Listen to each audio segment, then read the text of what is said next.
If you want to hide a secure folder on Motorola Edge 70 Fusion, first of all, we can go to our secure folder. So let's unlock it. There we go. In the upper left corner, we have these three lines. We want to use them. And then here we can choose stealth mode. Now, in here, we can enable stealth mode in app tray.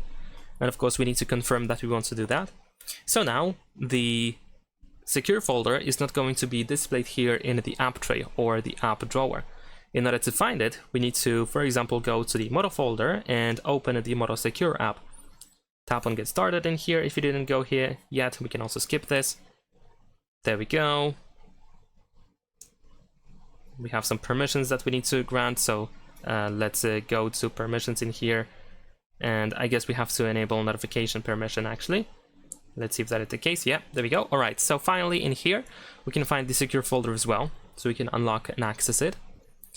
But besides that, we can also use the stealth mode inside the Moto Secure app, so it can be removed from the Moto Secure as well. So we can turn it on. And there we go. We can confirm that we want to enable this.